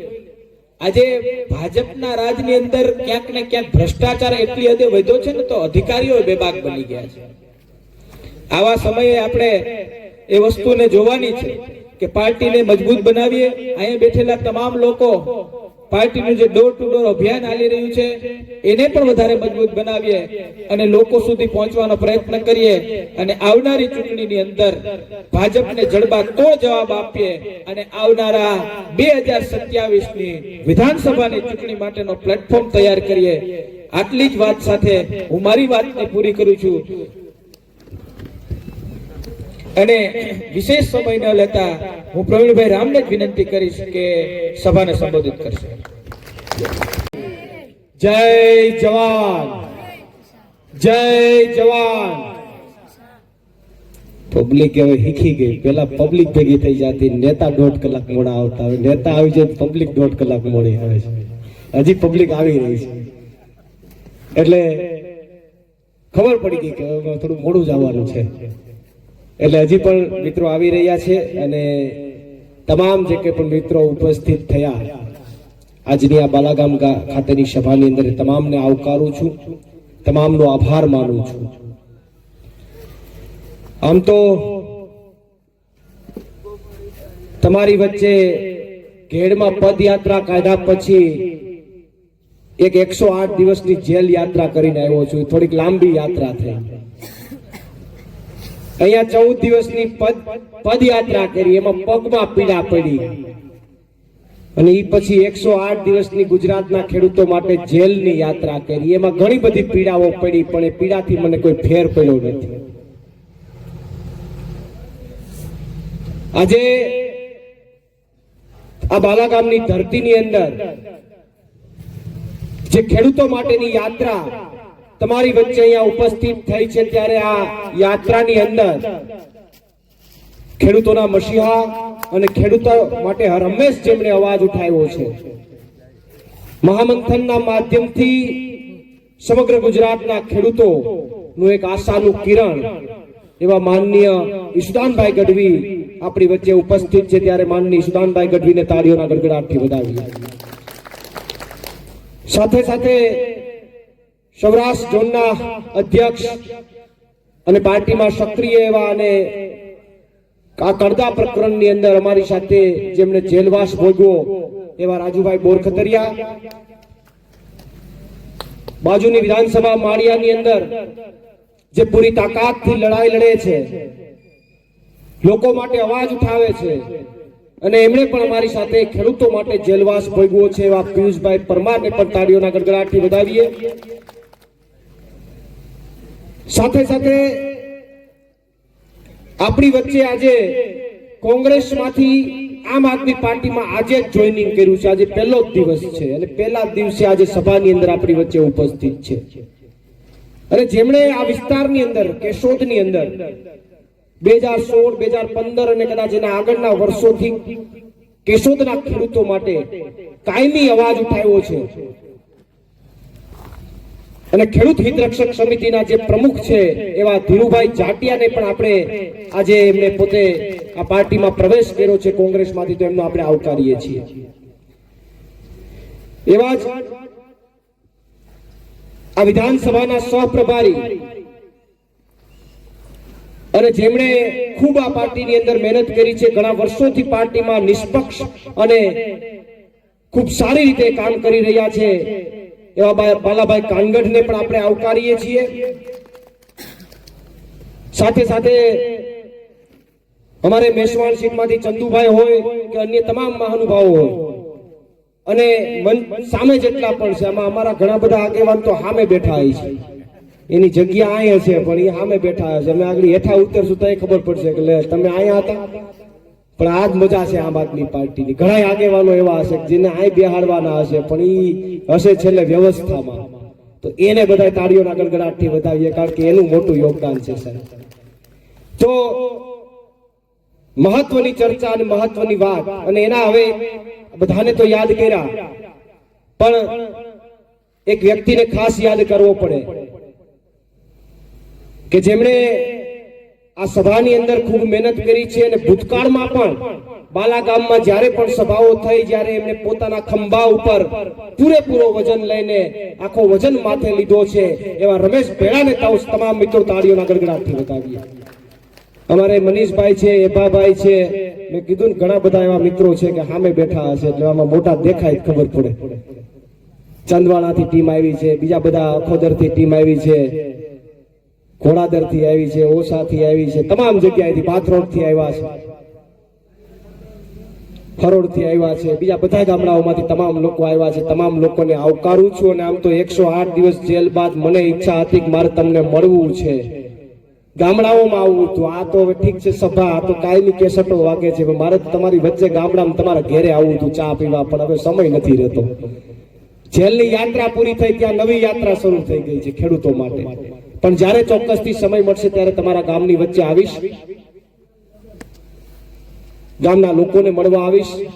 નાના નાના ભૂલકાઓ અમને ખૂબ યાદ કરે છે. અમારે ભાઈ જસ્મીન હોય ઘોડાદરથી, મને ફોન આવે કે પાંદડીનું શાક ખાવા આવો. આજે ફોન આવ્યો, મેં કીધું આમાં પાંદડી મારા નસીબમાં આ વખતે લાગતી નથી. હા, એનું શાક બનાવે એટલે. તો તમામ જે કોઈ પણ મિત્રોની લાગણી અને પ્રેમ છે, આ યાત્રા ખેડૂતો માટેની યાત્રા શું કામ કાઢી છે, કયા મુદ્દાઓને લઈને કાઢી છે, કયા પ્રશ્નોને લઈને કાઢી છે, એની મારે ચર્ચા તમારી સમક્ષ કરવી છે. ગઈકાલે સોમનાથ દાદાના ચરણોમાંથી આ યાત્રાની શરૂઆત થઈ. ગુજરાતના ખેડૂતોની પરિસ્થિતિ ભયંકર છે. બિયારણ માર્કેટમાં લેવા જાય તો બિયારણ સારું ન મળે, નકલી બિયારણ મળે, ખાતર સમયસર ન મળે, જ્યારે જોતું હોય તેથી ખાતર ન મળે. મેં દરેક જગ્યાએ કીધું છે કે દારૂ જોતો હોય તો 5 મિનિટમાં હોમ ડિલિવરી થાય, પણ ખાતર જોતું હોય 5 અઠવાડિયામાં જેથી જોતું હોય તેથી નથી મળતું. આ વાત સાચી કે નહીં? અહીં દારૂબંધી છે પણ દારૂ જોતો હોય તો તમે 5 મિનિટમાં હોમ ડિલિવરી થાય, ખાતર જોતું હોય ભેગું ન થાય. અને ઈ દારૂબંધી વાળા ગુજરાતમાં હમણાં હું જાતો તો ગાંધીનગર, જતો તો ભાવનગર થી અમદાવાદ વાળા હાઈવે ઉપર બોડિયા મારેલા છે કે દારૂ પીને વાહન ચલાવવાની મનાઈ છે. મને વિચાર આવ્યો કે આડું આ તો દારૂબંધી છે, આવું કેમ લખ્યું હશે? દારૂ પીને કે વાહન ચલાવવાની મનાઈ છે. એટલે મેં ફોટો પાડીને ફેસબુકમાં મૂક્યો. મેં કીધું આ દારૂબંધી વાળા ગુજરાતની અંદર દારૂ પીને વાહન ચલાવવાની મનાઈ છે, આ લો કરો વાત. તો કેટલા બધા ભાજપ વાળા નીચે કોમેન્ટ કરી કે બીજા રાજ્ય વાળા નીકળતા હોય તો કે એના માટે છે, પણ બીજા રાજ્ય વાળા નીકળતા હોય તો ગુજરાતી બોર્ડ નો મારવાનો હોય, હિન્દી મારો, અને બીજા રાજ્ય વાળા નીકળતા હોય તો આ ગુજરાતમાં દારૂબંધી છે એને ન પીવાનું હોય. પણ હાલે છે બધું એમને લોલમ લોલ હાલે છે. ખાતર, બિયારણ, બધા પ્રશ્નો ટાઈમસર વીજળી નો આવે. આપણે તમે જે કઈ ખેત પેદાશો કરો એના ભાવ ન મળે, અને ભાવ જે વર્ષે હોય એ વર્ષે વરસાદ એટલો બધો પડી ગયો હોય તમારી પાસેથી બધું હોઈ ગયું હોય, કઈ વધુ જ ન હોય, અને જયારે ધોવાણ થઈ ગયું હોય કઈ વધુ ન હોય તો એ સમય સરકાર તમને સહાય ન આપે. અને ધોવાણના મુદ્દામાં તો આપણે તમારાથી વધારે તો યાતના કોને હશે? પાક ફેલ થઈ જાય એમાં તમારાથી વધારે યાતના તો કોને હશે? આ ઘેરના ખેડૂતોથી યાતના તો વધારે કોને હશે? સૌથી વધારે જો પાક ફેલ થવાનો પ્રોબ્લેમ થતો હોય તો આ ઘેરના ખેડૂતો માટે થાય છે. અને એટલા માટે ઘેરના ખેડૂતો માટે મેં 14 દિવસની તમારા માટે પદયાત્રા કરેલી. 14 દિવસ સુધી સતત મારા પરિવારથી દૂર, તમામ વસ્તુઓથી દૂર રહી અને સતત તમારી વચ્ચે, તમારા ગામડાઓમાં, તમારા ઘરે, તમારા વિસ્તારમાં તમારી વચ્ચે હું આવેલો. અને એ સમયે ભાજપ વાળાએ જાહેરાતો ચાલુ કરી દીધી, થઈ જશે ને આ છે ને તે છે ને, બધી સભાઓમાં ભાજપ વાળા આવે પ્રશ્ન પૂછે ને ખૂબ આવ્યું, ચર્ચાઓ થઈ, ખેડની ચર્ચા આખા ગુજરાતમાં થઈ. પણ મારે સરકારને અહીંયાથી કહેવું છે, પ્રવીણ રામ ઘેરનો મુદ્દો ભૂલ્યો નથી. હજુ પણ પ્રવીણ રામ એ મુદ્દો લડવા માટે તૈયાર છે. જ્યાં સુધી એનું નિરાકરણ નહીં આવે ત્યાં સુધી પ્રવીણ રામ આ મુદ્દો મૂકવાનો નથી. હું લડીશ એ મુદ્દા માટે. હજુ પણ મને જેલમાં નાખ્યો, અમસ્તો નથી નાખ્યો. તમારા માટે 14 દિવસ સુધી પદયાત્રા કરી, એમને ન ગમ્યું એટલે મને જેલમાં નાખ્યો. આ કેશોદ માટે અંડર બ્રિજમાં ઉતરોને હોડકું નાખ્યું, એને ન ગમ્યું એટલે મને જેલમાં નાખ્યો. તમારી વચ્ચે આવ્યો અને ગમે ત્યાં લાઈવ થઈને ગમે તે અધિકારીને ફોન કરી અને એની પાસેથી કામ માંગ્યું, એને ન ગમ્યું એટલે મને જેલમાં નાખ્યો. જેલે 108 દિવસની, પોણા 4 મહિનાની, કોઈ નાની મોટી એ નહીં કે એક હારે જથ્થા બંધ. પણ હું જેલથી ડરતો નથી અને ડરવાનો પણ નથી. હજી ખેડના મુદ્દા માટે લડવાનો છું. જ્યારે પણ મને આની વચ્ચે સમય મળશે ત્યારે મેં તમને બીજું ચરણ કીધું હતું.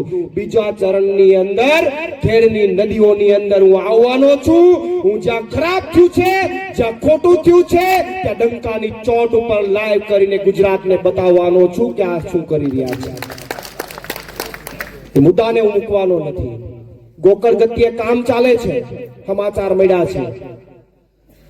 ક્યાંક માપણી કરવા આવે છે, પૂછડું કરવા આવે છે. આમ નામ પાછું ચોમાસું આવી જાય, કાંઈ ભેગું નહીં થાય.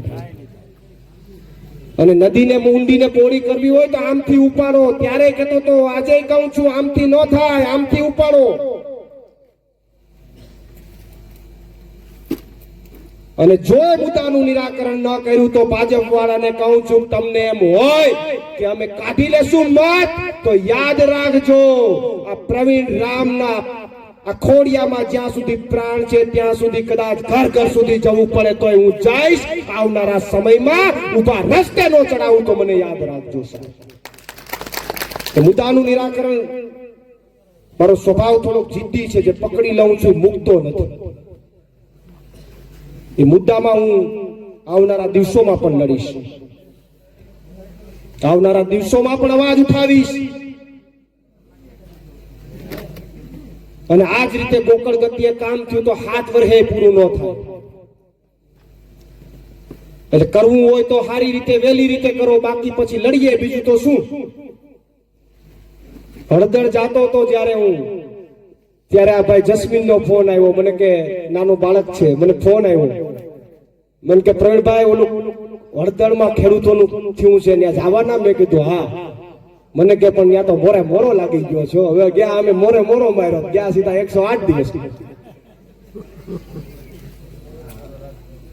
પણ મહત્વની વાત, મહત્વની ચર્ચા આ વિસ્તારના મુદ્દાઓ માટે તો ચોક્કસ, પણ એક મુદ્દો લઈને જે અત્યારે યાત્રા લઈને નીકળ્યા છે એની તમને વાત કરું કે અત્યારે ભારત સરકારે અમેરિકાની સરકાર સાથે એક ડીલ કરી છે કે અહીંથી આપણો કોઈ ખેતીનો માલ, આપણા ખેડૂતનો માલ, સારી ક્વોલિટીનો માલ અમેરિકાની અંદર જો આપણે મોકલીએ તો પેલા એમાં 0% ટેક્સ હતો, એમાં 18% ટેક્સ લાગુ કરી દીધો આ લોકોએ. એટલે આપણો માલ ત્યાં વેચાવા જાય તો મોંઘો થઈ જાય, મોંઘો થઈ જાય તમને ફાયદો ન થાય, પણ તમારો માલ જે છે અહીંયા માર્કેટમાં વેચાય નહીં. વેચાય નહીં એટલે કાં આપણે સસ્તો અહીંથી મોકલવો પડે. અને બીજું એ લોકોએ એવી ડીલ કરી કે અમેરિકામાંથી ખેડૂતનો માલ અહીંયા ઇન્ડિયામાં આવે તો એમાં 1% ટેક્સ નહીં. એટલે એનો માલ આપણી માર્કેટમાં સરળતાથી વેચાય, તમારો માલ માર્કેટમાં એની સામે ઊભો ન રહી શકે. એટલે તમારે અત્યારે જે ભાવ મળે એના કરતા ઓછા ભાવમાં માલ વેચવો પડે. આ આવનારા દિવસોમાં ગુજરાતમાં અને સમગ્ર ભારતમાં સ્થિતિ થવાની છે. ત્યારે આ મુદ્દાને લઈને અમે ગઈકાલે સોમનાથ દાદાના દર્શન કરીને યાત્રા લઈને નીકળ્યા છે. આજે બીજો દિવસ, બીજા દિવસના અંતે આજે બાલાગામની ધરતીની અંદર દાસારામ બાપુની પાવન ભૂમિ ઉપર આવ્યા છીએ. 8મી તારીખે આ યાત્રા ગાંધીનગર પહોંચશે અને ગાંધીનગર ગુજરાતના ખેડૂતો માટેની એક મહાસભાનું આયોજન થશે, જેમાં માનનીય અરવિંદ કેજરીવાલજી પણ ઉપસ્થિત રહેશે. તો આપ સૌના પ્રશ્નોને ઉજાગર કરતા અમે જઈશું. તમારા ઘેરના પ્રશ્નોને પણ ગાંધીનગર લેવલે ઉપાડીશું. તમારા અહીંના લોકલ મુદ્દાઓ માટે પણ ત્યાં ચર્ચા કરીશું. પણ એક વાત મહત્વની છે સાહેબ, એક વાત મહત્વની છે. 2012 થી લડું છું. 108 દિવસની જેલ ખાલી બોલીએ એટલી જ વાત છે, કોઈ એવું નથી કે સરળતાથી નીકળી જાય. 108 દિવસ પરિવારથી દૂર રહેવું, 108 દિવસ 4 દિવાલો વચ્ચે રહેવું, 108 દિવસ કોઈ જાતનું નેટવર્ક નહીં, નહીં મોબાઈલ, નહીં કોઈ પરિસ્થિતિ. પરિવાર શું કરતો હશે, વિસ્તારના લોકો શું કરતા હશે, કાંઈ ખબર ન હોય. માત્ર ને માત્ર વિચારો આવે, ક્યારે નીકળીશું એનો કોઈ અંદાજ ન હોય. આવી પરિસ્થિતિમાં પણ મનને મજબૂત રાખીને રહેવું નહીં નાની વાત નથી. પણ સાહેબ અમે રહી ગયા, અમે ટકી ગયા, એનું એટલું જ કારણ હતું કે મને તમારા ઉપર વિશ્વાસ હતો કે બહાર આવીશું તો તમે 100% એમાં સપોર્ટ કરશો. અને 2012 થી લડીએ છીએ. જેલના અનુભવો ઘણા બધા છે, પણ મને એમ થાય કે હાવ મફતમાં નથી દઈ દેવાય. 108 દીની અમે કાપીને આવ્યા ને તમને હાવ મફતમાં દઈ દઈએ એના કરતા એક દી કોક દી ભેગા આવજો 2-5 દી તો અનુભવ કરાવી દેવું. જેલના અનુભવો ખૂબ સારા છે, એમાંથી શીખવા જેવું ઘણું છે. ઘણા એમ કહે છે પ્રવીણભાઈ બહાર આવ્યા થોડા ફિટ થઈ ગયા. મેં કીધું 108 દી જેલની દાળ જ ખાધી છે. શીખવા જેવું ઘણું છે, નિયમિતતા શીખવા જેવી છે. એના આખી સિસ્ટમ હોય તો જ્યારે હું આવીશ તમને રૂબરૂ મળીશ ત્યારે ચર્ચાઓ કરીશું કે હું જેલ કેવી. આમાંથી જે લોકો જેલમાં ગયા હોય 2-5 દિવસ એમને અંદાજ હશે. પણ મહત્વની વાત એ છે તમારી પાસે અપેક્ષા અને આશા એટલી જ છે. તમારા દીકરા તરીકે, તમારા ભાઈ તરીકે એટલી જ મારી અપેક્ષા છે કે લડીએ છે તમારા માટે. 2012 થી લઈને આજ દિન સુધી તમે લઈ લ્યો, તમારા માટે લડીએ છીએ, અવાજ ઉઠાવીએ છીએ. એવડી મોટી મસમોટી સરકારની સામે બાથ ભીડી લઈએ છીએ, કોઈ પણ જાતના ડર વગર એની સામે બાથ ભીડી લઈએ છીએ. ત્યારે તમારી પાસે એક દીકરા તરીકે એટલી જ અપેક્ષા છે કે આવનારી તાલુકા પંચાયત અને જિલ્લા પંચાયતની ચૂંટણીમાં આમ આદમી પાર્ટીને તક આપજો ને એના ઉમેદવારને જીતાડો. બાકી તેથી તમને કદાચ બીજું કઈ દેખાય તો તમારા માટે જે લડવા વાળા લોકો હશે એનું મોરલ તૂટશે. જીતાડશો તો કઈ અમે એમાંથી અમને પેટ્રોલ ડીઝલ નહીં મળી જાય, અમને કઈ બીજું ફાયદો નહીં થઈ જાય, પણ જીતાડશો ને તો અમારા ઉત્સાહમાં વધારો થશે કે નહીં લોકો અમારા સમર્થનમાં ઊભા છે. અને જીતાડશો તો અમને એમ થશે કે હવે વધારે તાકાતથી લડવું છે. અને આમાં તો તમારે તો બે બાજુ લાડવા છે. જે જીતે છે એને જીતાડા કરશો તો એને એમ થાય કે હારું હાલો આ પબ્લિક તો મત આપે જ છે, આપણે કઈ કરવાનું થતું નથી, મોજે મોજ જ છે, જલસા કરો, રૂપિયા ખાઓ, ઘર ભરો. અને તમે જે કામ કરતા હોય કરો, એમાં ફાયદો નથી, નુકસાન છે. પણ જો જે સીટો જીતે છે ભાજપ વાળા એની સીટો કપાય અને આમ આદમી પાર્ટીની સીટો આવે તો ભાજપને ડર લાગે કે હાડું આમાં ભેગું હવે કંઈક કરવું પડશે ખેડૂતો માટે, આ ઘેરના ખેડૂતો માટે કંઈક કરવું પડશે, નહીં કરીએ તો ભેગું નહીં થાય આવનારી વિધાનસભામાં. તો એને ચિંતા થાય તો કંઈક તમારા માટે સારું થાય અને તમે આમ આદમી પાર્ટીને જીતાડશો તો અમને પોરો લાગશે કે વાહ ભાઈ તમે સમર્થન આપ્યું છે, તો અમે જેટલા દોડતા હશે એના કરતા 2 દી વધારે દોડશું. તો તમારે 2 બાજુ લાડવા છે. ઓલી એક બાજુ જવું હોય મને કઈ વાંધો નથી, તો દર વખતે પાણીનો સામનો કરજો ને ધોવાણ થાય મોત કરજો ને સબસબિયા કરજો. જય માતાજી. 2 બાજુ લાડવા લેવા હોય તો આ વખતે મેં તમને જે કીધું એ દિશાની અંદર બધા પ્રયત્ન કરજો.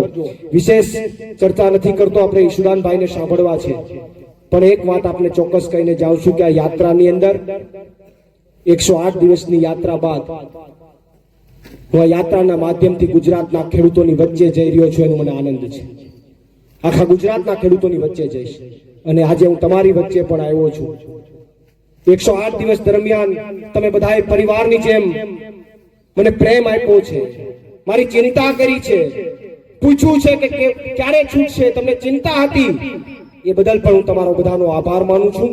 અને હવે વિશેષમાં ચર્ચા ન કરતા હું આપણા ખેડૂતો માટે જે હંમેશ અવાજ ઉઠાવે છે, ખેડૂતો માટે જેમણે એક આગવી ઓળખ ઊભી કરી છે એવા માનની ઈશુદાનભાઈ ગઢવીને વિનંતી કરું કે આપને ખેડૂત લક્ષી જે કંઈ પણ ચર્ચાઓ અને યાત્રા લક્ષી ચર્ચાઓ આપને કરે. જય જવાન. થાકી નથી ગયા ને?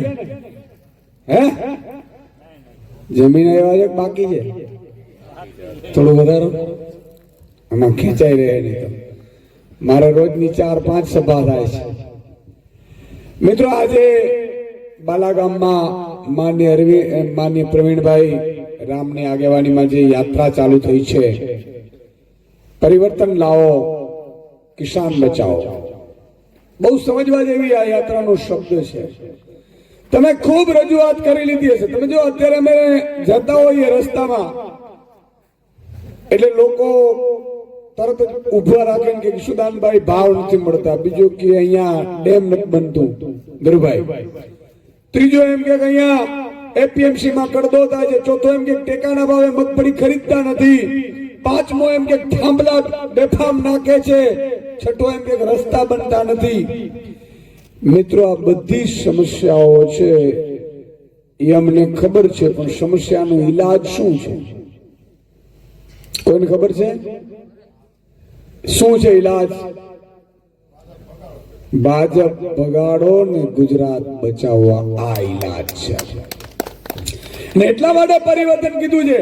તમારી સમસ્યાઓ ઢગલા બનાવશે પણ એ તો મોટી મોટી સમસ્યાઓ છે. મિત્રો બાલાગામના 50 માણસોને ઉભા રાખીને પૂછો કે આ ગામની સમસ્યા શું છે, આ વિસ્તારની સમસ્યા શું છે, તો કદાચ ખેડવાળા એમ કે ઈશુદાનભાઈ ખેડની સમસ્યા છે. માત્ર ખેડની સમસ્યા નથી. મિત્રો તમારા ગામમાં સારી સ્કૂલ જો ભાજપે રેવા ન દીધી હોય, તમારા બાળકની ભણતરમાં એ ચિંતા ન કરતી હોય, તો ઈ બાળકના વાલીએ ભાજપને બટન દબાવે છે ને એટલે બીજી સ્કૂલ બંધ કરવા પ્રેરાય છે. તમે વિચાર કરો, આજે ખેડૂતોને ભાવ નથી મળતા, અમેરિકાને ભારતની ટ્રેડ ડીલ થઈ રહી છે, તમને આશ્ચર્ય થશે. અમેરિકાના એક ખેડૂતને અમેરિકા સરકાર 54 લાખ રૂપિયા વર્ષે સબસિડી આપે છે. કેટલી બોલો એટલે મને ખબર પડે. હા, ઊંઘ તો નથી આવી ગઈ ને?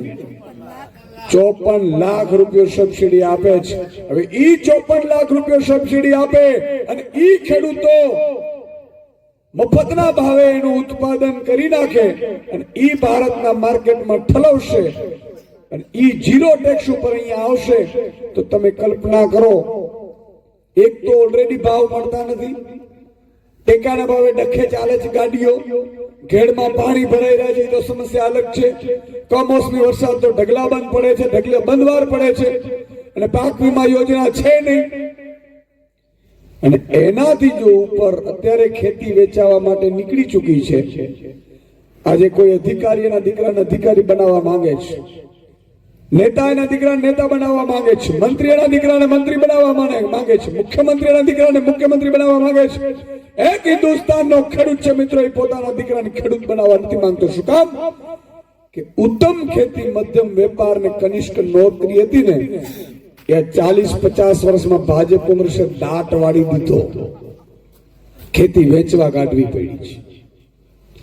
કોંગ્રેસ તો ઠીક છે લડી નથી શકતી, ધીરુભાઈએ કહી દીધું તમને બધા, અને એની પીડા સાથે આજે આમ આદમી પાર્ટીમાં જોડાયા છે કે એનું લક્ષ્ય છે ભાજપને હરાવવાનું, પણ કોંગ્રેસ હરાવી શકે એટલી તાકાત નથી, એના મૂડિયા નથી, અને એટલા માટે આમ આદમી પાર્ટી ઉપર લોકોને વિશ્વાસ બેઠો છે. મિત્રો તમને બધાને વિશ્વાસ બેઠો છે, પણ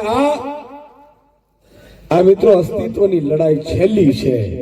હું આજે આપને વધારે નહીં કહું, પણ એટલું કહીશ કે એટલું ધ્યાન રાખજો, હિન્દુસ્તાનની ધરતી ઉપર મિત્રો 78 વર્ષની આઝાદી પછી ખેડૂતો ના અસ્તિત્વ ઉપર વાર થયો છે. જો તમે નહીં જાગ્યા, ગામો ગામ નો જાગ્યા, તો યાદ રાખજો મિત્રો, આજે ઉભા ખેતરે થાંભલા નાખે છે, પવનચક્કીઓ નાખે છે, તમારી જમીનો ઝૂંટવી લેશે ને અદાણી જમીન લઈ લેશે ને વાર નહીં લાગે. એટલા માટે કહું છું કે હવે જાગી જાઓ, જાગી જાઓ ને જાગી જાઓ. આ સરકાર ઉદ્યોગપતિઓની સરકાર છે, આ ખેડૂતોની સરકાર નથી, ગરીબો વંચિતો શ્રમિકોની સરકાર નથી. મિત્રો સરકાર કાનૂન શું લાવી છે ખબર તમને?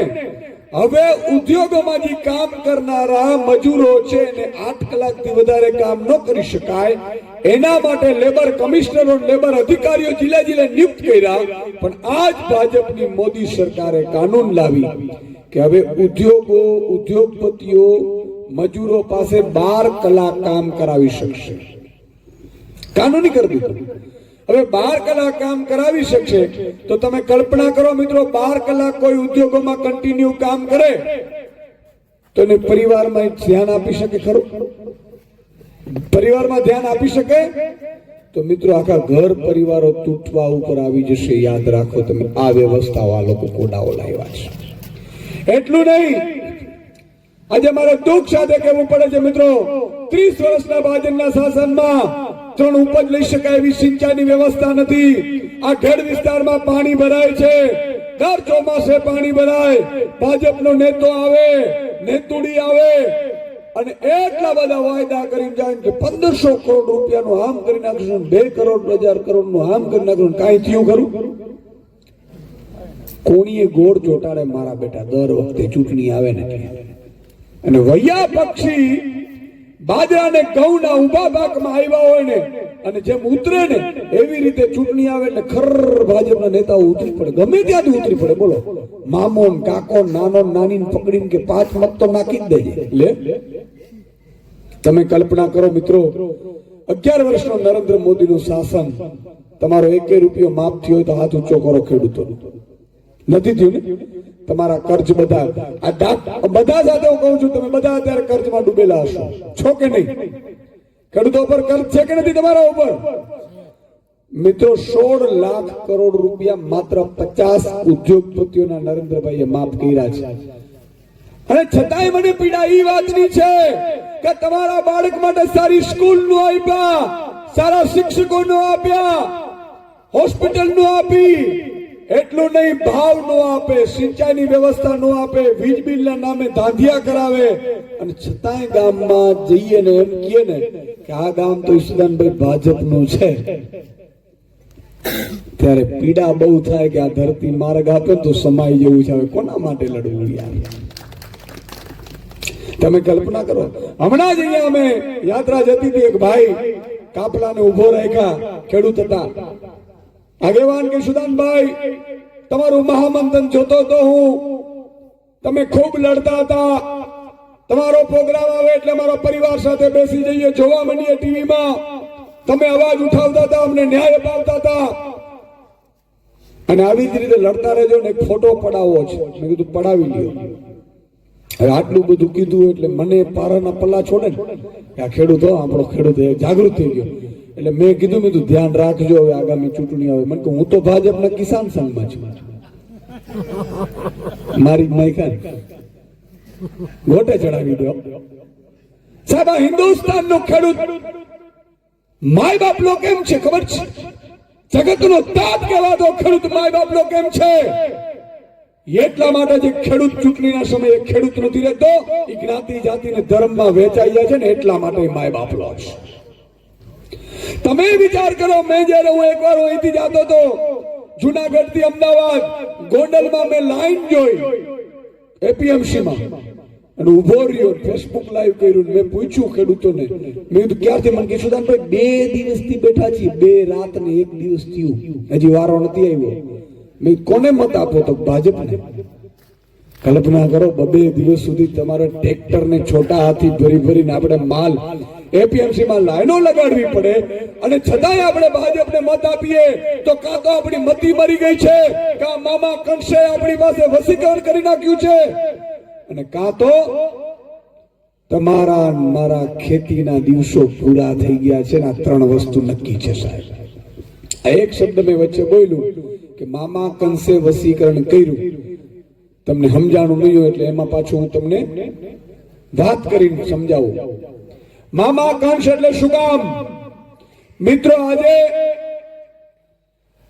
તમે જુઓ, હમણાં તાલુકા જિલ્લાની ચૂંટણી આવશે એટલે ભાજપ વડાએ કીધું તો મજબૂત કોણ છે જ્ઞાતિનો આગેવાન, એને ટિકિટ આપો.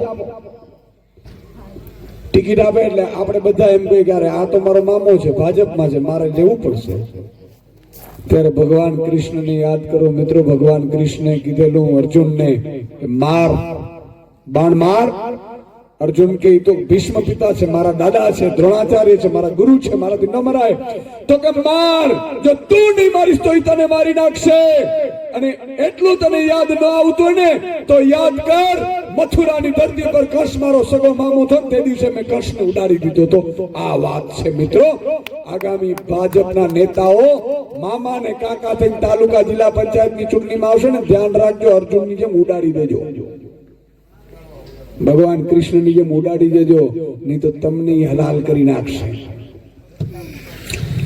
ઈ મામાને જો કાકા આપણા હોત તો ભાવ માટે બોલત, ઈ મામાને કાકા આપણા હોત તો યુરિયા ખાતર માટે બોલત, ઈ મામાને કાકા આપણા હોત તો દેવું માફી માટે બોલત, ઈ મામાને કાકા આપણા હોત તો સાહેબ તમને ને મને જે લૂંટ ખેડૂતોને ચલાવવામાં આવે છે એના માટે બોલત. પણ ભાજપમાં રહેલો આપણો જ્ઞાતિનો એક પણ નેતુડો નેતુડી તમારા મારા માટે અવાજ ઉઠાવ્યો હોય તો કે હું આજીવન ગુલામ બનવા તૈયાર છું. વાત સાચી કરી છે તો એકવાર તાળી પાડવાની ખબર પડે. હા એમ. બીજી વાત, છેલ્લી વાત કરીને મારી વાત પૂરી કરીશ. વારે વારે તકો નથી આવતી. આજે દાસારામ બાપાના પટાંગણમાં આપણે છીએ, ગામમાં મંદિર છે. સાહેબ, આ સંતો મહંતો આપણે શું કહીને ગયા છે? હું અહીંયા બિલખા જાતો ચલૈયા, વિચાર કરો, જે માતા પિતા શેઠ સગાસા ચંગાવતી કેવા હતા જેણે પોતાના દીકરાના બલિદાન આપી દીધા હશે. એ જુનાગઢનો ડુંગર દેવાય મોદરને યાદ કરો મિત્રો, કે જેમણે પોતાના પંડના દીકરાના માથા આપી દીધા હતા અને રાજની રખેવાળી કરી હતી. ઈ વિસ્તારનો આ બધું વિસ્તાર માં હોનબાઈ જ્યાં ઊભી હોય મઢડામાં, અને છતાંય આપણે જાગીએ નહીં, એટલે આપણી આત્મા જાગે નહીં, એટલે તોય કમળીમાં જઈએ. એટલે સાહેબ, માં ભગવતી આપણે વાળતી હોય, જગદંબા વાળતી હોય, છતાંય આપણે જઈએ ને તો એમાં આપણા કર્મ ફૂટી ગયા છે. ત્યારે માનવાનું કે હવે પૂરું થવા આવ્યું છે. અને હવે અમે ભાજપને મત આપી. મેં કીધું તમે ભાજપને મત આપો છો ને ગામડા પાછા ભાજપના જ છે. તમે વિચાર કરો, અહીંયા ઘણા ગામડામાં જાઓ તો કઈ સુધાન ભાઈ આ ગામ ભાજપનું, એટલે આપણી પીઠી બગાડી દીધી તોય ભાજપ. પણ મેં શહેરના નાગરિકોને હું કહેવા માંગુ છું, આપણા માધ્યમથી, સોશિયલ મીડિયાના માધ્યમથી, મિત્રો, આ ખેડૂતને એક દિવસ ખેડૂતની સાથે જઈને રાત્રે પાણી વારી આવજો. શરફ ફરતો પાણી વારી એ અનાજ ઉત્પન્ન કરીને તમારા દીકરાઓને ખવડાવે છે, એને પૂરતો ભાવ નથી મળતો. તમે એને વાત કરો છો સાહેબ, મારા ખેડૂતને જો પૂરતો ભાવ મળે ને, આ જમીન 1 વર્ષ માટે મિત્રો અદાણી કદાચ લઈ લે ગુજરાતની, તો ઘઉંના મણે 5000 રૂપિયા હોય, તેલના ડબ્બાના 10000 રૂપિયા હોય, અને મગફળી 1 મણે 4000 રૂપિયા વેચાતી હોય, પછી અદાણીને ક્યાં સહાયની જરૂર છે? અને જો એવું કરવા જાય ને મારો ખેડૂત, તો મધ્યમ વર્ગ તમે મરી જશો. મેં એને સમજાવ્યું હતું. આજે વિચાર કરો, આપણે દૂધ બંધ કરી દઈએ તો, અનાજ પકવવાનું બંધ કરી દઈએ તો શું થાય એમની હાલત? આપણે શાકભાજી બંધ કરી દઈએ તો, ખાલી 5 દિવસ આપણે બંધ કરી દઈએ ને શહેર. આપણે એટલા નાલાયક નથી આ નેતાઓ જેવા. આપણે આપણા દીકરાનું વિચારતા નથી, આપણે આપણા ધરતીનું વિચારીએ છીએ, આપણે આપણી માનો વિચારીએ છીએ, આપણે એના સંતાનોની ચિંતા કરીએ છીએ કે એના સંતાનો ભૂખ્યા ન સુવા જોઈએ. આ મારો ખેડૂત છે એટલે હું ખેડૂતનો ગુલામ છું સાહેબ. આજે કોઈ છે જ નહીં, માનવતા મરી પરવાડી છે મિત્રો.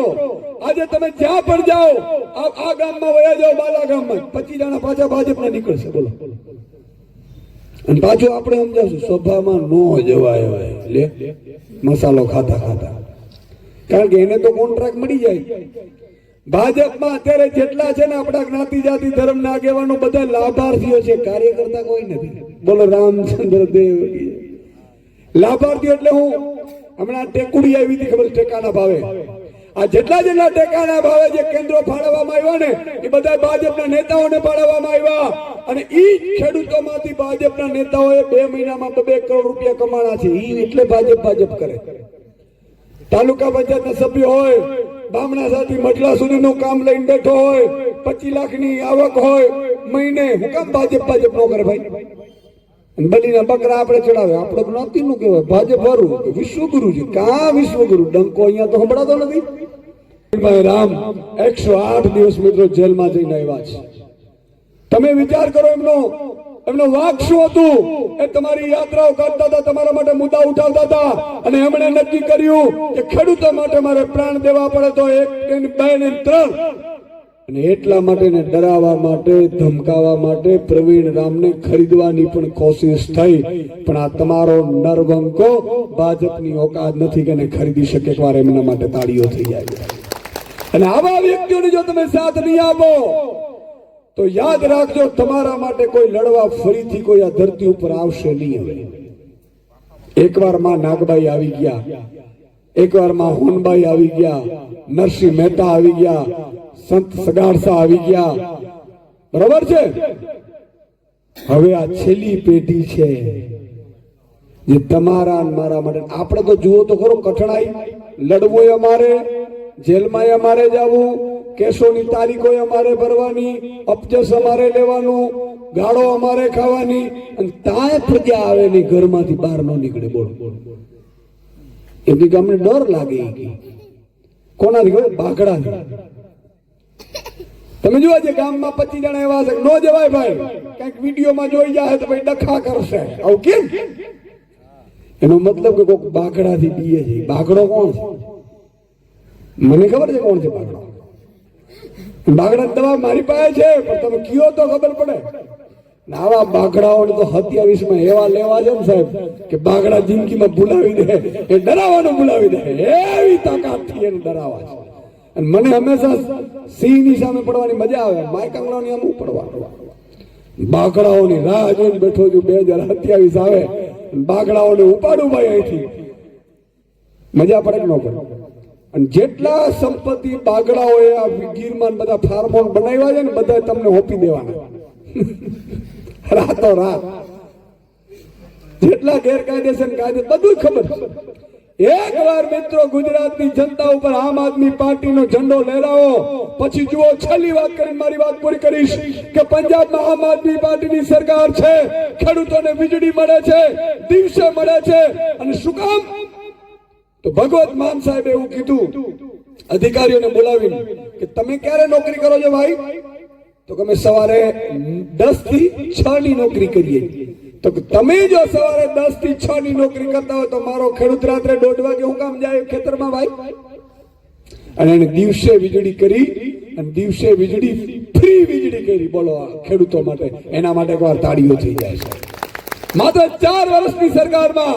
પછી તો કે સિંચાઈની વ્યવસ્થા કરી મિત્રો. 20% સિંચાઈ હતી 4 વર્ષમાં. ભગવત માન સાહેબે 68% સિંચાઈની વ્યવસ્થા પંજાબમાં પૂરી કરી. એટલું નહીં, ખેડૂતોએ ભાવ જે ટેકાના ભાવ હોય એટલી પૂરેપૂરી જણસના ભાવોએ ખરીદી કરવાની સરકારે અને માન લો સરકારને ન વેચવું હોય, રજીસ્ટ્રેશન ન કરાવવું હોય તો કોઈ પણ વેપારી ખેડૂતના ઘરે આવીને એમ કે ભાઈ તમારો આ માલ છે, ભાવ તો ટેકાના ભાવથી 1 રૂપિયો ઓછો કોઈ વેપારીની તાકાત નથી કે ખરીદી શકેલી, તો જેલમાં જાય. આવી વ્યવસ્થા પેદા કરી છે. આવી સરકારો 4 વર્ષમાં થઈ શકે ના કોડાઓ 30 વર્ષમાં નથી કર્યું. કરવી નથી, એને આ બધી જમીનો અદાણીને આપી દેવી છે. પણ એક વિનંતી કરીને જાઉં છું, કોઈ જમીનો વેચતા નહીં. 2 કરોડ વીઘો આવે ને તો વેચતા નહીં સાહેબ. તમારો ભાઈ બેઠો છે, એકવાર સત્તા આવવા દો. આજ ખેડૂતોને ઉદ્યોગપતિની જેમ કમાતા ન કરીએ તો ફટશે. અમે રાજનીતિમાં આવ્યા છે અને એટલા માટે અમે આવ્યા છીએ. હું મહામંથન કરતો ક્યાં હું તમને ઓળખતો હતો સાહેબ? ક્યાં હું ઓળખતો હતો? તો હું એ સમયે પણ ધુરંધરોની સામે મોરે મોરો દેતો હતો સાહેબ. જેને ઓળખતા ન હોઈએ અને એના સંતાનો માટે લડે ને એનું નામ મર્દનો ફાડ્યું કહેવાય. પોતાના માટે તો સૌ લડે.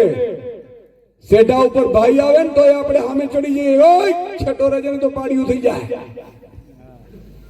અને આજ પ્રમોલગેશન કર્યું છે સરકારે. અહીંની જમીન અહીંયા નાખી દીધી. લાખો ખેડૂતોને નુકસાન છે, છતાં જેની જમીન એના બીજા ખાતામાં નાખી દીધી ને કમળનું બટન દબાવીને આવ્યા પાછા. મારો તાળી.